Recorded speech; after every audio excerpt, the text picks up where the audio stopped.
All right, so if you thought last month was bad, this month could potentially be even worse. You see, inflation was just reported at 9.1% year-over-year growth, which was the worst we have ever seen inflation since December 1981. And the thing with this is that Jerome Powell and the Federal Reserve have been trying to combat inflation by increasing interest rates at an even faster rate than they had initially anticipated. But we're seeing inflation continue to get worse.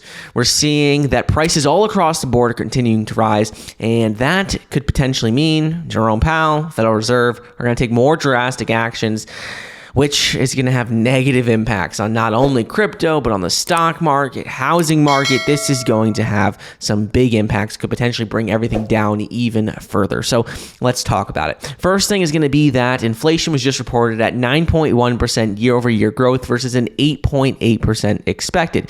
Many people had expected that inflation was potentially starting to slow down, that Jerome Powell and the Federal Reserve had increased interest rates at a fast enough rate that we were going to see inflation at least start to taper off. Maybe not decrease, but at least start to stop increasing at the rate it was. But that did not happen. According to a new report from the Bureau of Labor Statistics, it revealed that prices all across the board have risen dramatically. We could see that overall inflation was 9.1% year over year versus the 8.8% expected. But all across the board, if we're looking at the data, you can see that month over month for, let's say, energy, 7.5% increase. For gasoline, it was another, for energy commodities, 10.4%. Gasoline, 11.4%. All across the board, month over month, there were huge increases. Then if you're looking at year over year growth, there were tremendous increases there as well. Like, for example, energy, 41.6% year over year.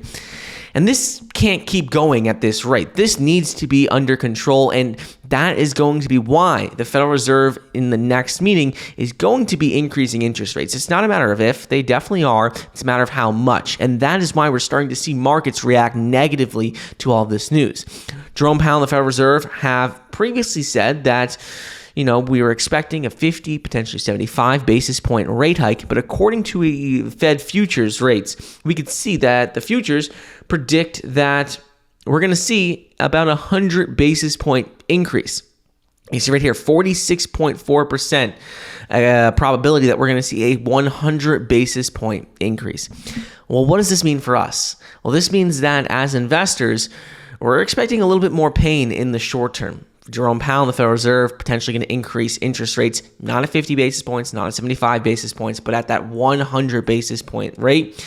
Also, that's going to have big impacts on tech stocks, the overall stock market, crypto, and it's going to continue to hold everything back. So regardless of what's going on with Bitcoin in terms of good news, which we will cover in a minute, this right here is going to drag everything down for the coming months. But meeting coming up for Jerome Powell and the Federal Reserve is at July 26th and July 27th. So leading up until this event, we're not really going to see anything too big in terms of positive catalyst that could make the market break out. Really, it's going to be pretty much sideways or down until at least July 26th, 27th, when we have an official decision from Jerome Powell and the Federal Reserve. I wanted to quickly interrupt today's video to bring you a word from our channel partner, Margex. Margex is a crypto trading platform that gives traders the ability to trade with up to 100x leverage.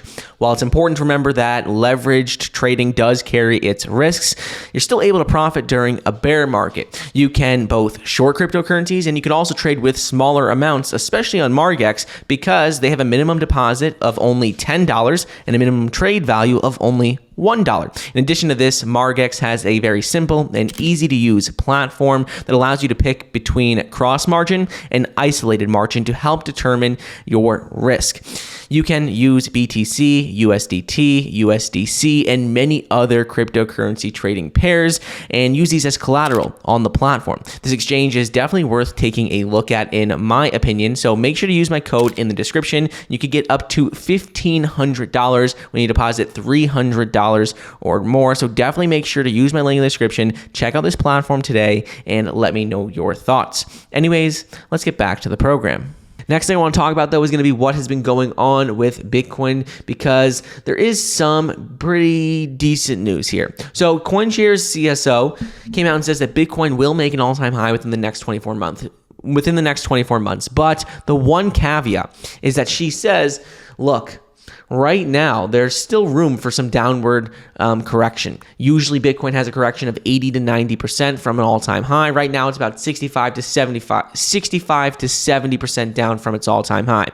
The thing right now is, like I said, with Jerome Powell and the Federal Reserve, that is going to further hinder the market from recovering. So even though Coinshares CSO predicts that we will see a new all-time high within 2 years, she still says in the short term, expect a little bit of downside, if at least sideways movement, because there's a lot of pain in the market right now, a lot of fear going on with inflation, and that's going to definitely drag everything down. So bullish long term, short term, potentially just add to your positions. That's what I've been doing. I'm not worried if it drops $5,000 more, if it goes to 15, if it goes to 13. Not really worried. I'm just going to continue to dollar cost average into these. But while short term, not so good, long term, still very bullish on Bitcoin. Next thing I want to talk about is going to be actually some good news. Korean fintech giant called Dunamu recently announced that they're going to be investing hundreds of millions of dollars, a total of $380 million into a number of Web 3.0 businesses that they have. They said that they're going to invest 500 billion won, which is $380 million, to create about 10,000 new Web 3.0 jobs within the next 5 years. And this is a bit surprising because right now, many of the top crypto companies are contracting. They are laying off people. They are stopping all their hiring, and they are trying to prepare for crypto winter and combat everything going on with the market. But Dunamu, this company, holding company for Upbit, which is a massive crypto exchange, 80% of the country's cryptocurrency trading goes through Upbit in South Korea. And so they said ultimately, despite what's going on in the market right now, they are aggressively going to be hiring people over the next 5 years. They're investing hundreds of millions of dollars. And this still shows us overall state of the market is still that people believe in crypto long term. The use cases for it, they still see a lot of potential for growth. So if you are worried there, I would say, just be patient. Market will always recover. And right now it is painful. It's not great, but just be patient with that. Other piece of good news is going to be that Lightspeed just raised $7 billion across 4 different funds. And this is while many crypto companies have been going bankrupt. And while many companies have been struggling, we're seeing that there still is institutional demand for Bitcoin, for crypto, for blockchain-based companies. And it's proven by the fact that they had raised $7 billion across 4 funds during what is seen as one of the worst times in the crypto space ever. So the money is still there. There's still people interested in investing in blockchain, in crypto, in Web 3.0. It's just a matter of, which projects are you investing in, what companies are you backing, and right now, institutions are just being a little bit more selective than they were a couple months ago when people were basically throwing money at everything. Now, there still is money out there, but a little more focused, a little more narrow in where they are putting that money. Last thing I want to talk about is going to be other thing, which is GameStop. GameStop's NFT marketplace has officially launched in beta, and we're actually seeing a lot of positive response from this already. We have seen that there's been over 1,500 ETH in total volume within the first 24 hours, about $1.5 million. And we're seeing that a number of collections all across the board are generating significant volume despite NFT market being in a bear market, despite the overall crypto market not doing well. And we saw with Coinbase, they released their NFT marketplace, didn't do well. So seeing that GameStop is actually seeing pretty positive response to their NFT marketplace is a good sign for the crypto market. Also a good sign if you're a GameStop stock holder, if you own any GameStop stock. So that's what's going on with the overall market. Some good news, some bad news. Keep an eye out on that July 26th and July 27th FOMC meeting with Jerome Powell and the Federal Reserve. But I'm expecting potentially a 100 basis point increase, which is going to continue to hold down all financial markets, potentially even bring them lower over the coming weeks.